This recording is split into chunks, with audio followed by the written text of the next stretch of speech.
Joe Biden has been elected the next president of the United States, and he has said that his first action is going to mandate masks across the United States. Whether or not that's legal, whether or not you think that's a good idea, it is recommended already. It's recommended by Dr. Fauci, the head of the CDC, and it's recommended by every major organization, healthcare organization that's out there, be it Harvard, Johns Hopkins, the Mayo Clinic, UCLA, all of them. By now, we do know by experience that wearing a mask, in addition to social distancing and hand washing, works. It saves lives. So I wanted to go through with you what we've learned about masks in the last 8 months and which mask is best for you, so stay tuned.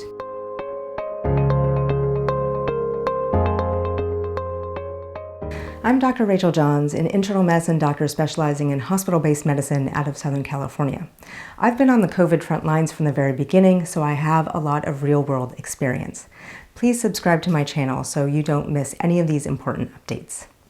So let's start with the least protective, which is bandanas and neck gaiters.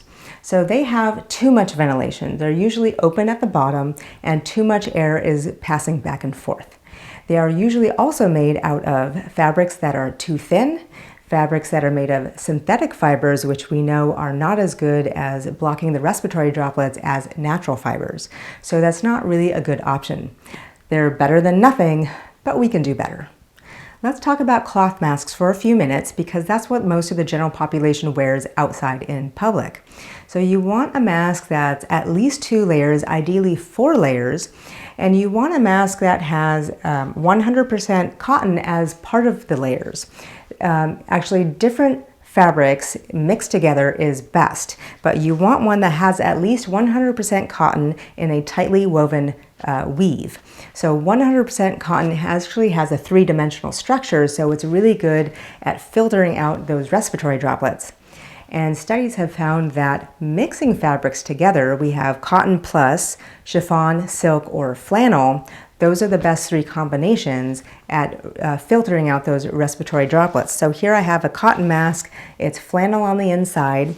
It's got ear loops that go around to the back, so it creates a tight fit on your face. So what you want to do is fit it on your face so that you're breathing through the mask. You don't want air really going outside the mask. As an added bonus, you can add a filter to the inside. There's a really good one that's made out of polypropylene.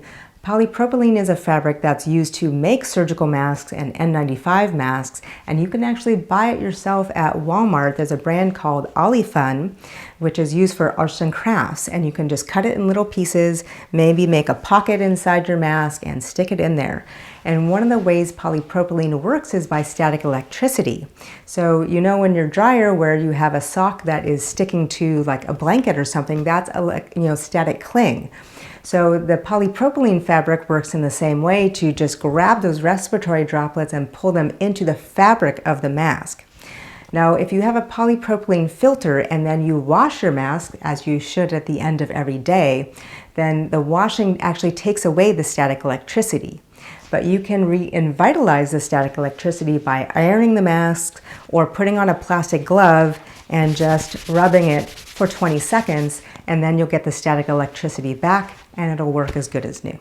So next I have a surgical mask. And a surgical mask, again, is made out of that polypropylene fabric. And so what you do is just put it over your nose and under your chin, okay, and over your ears.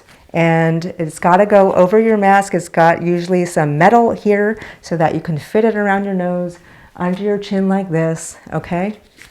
If it's under your nose, it's not working, okay? This ain't it.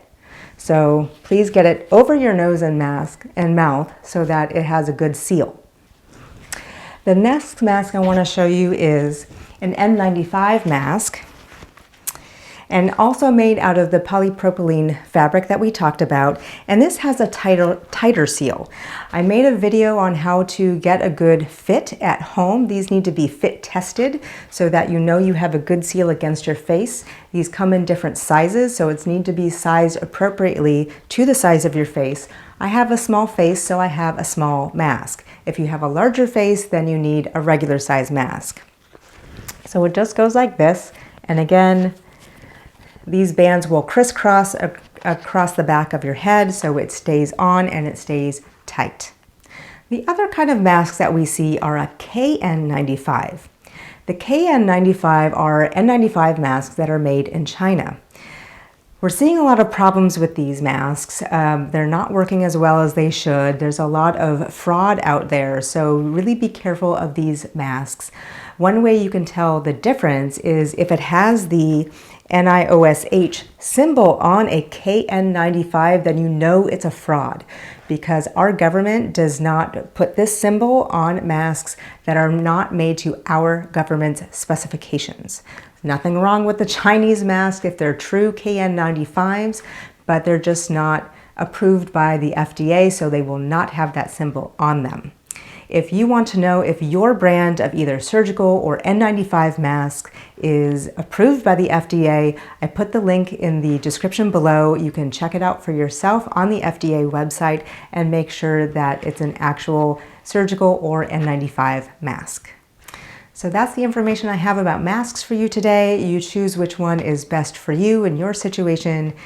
If you like this video and if you found the information useful, please give it a like, please subscribe, and I'll see you in the next video.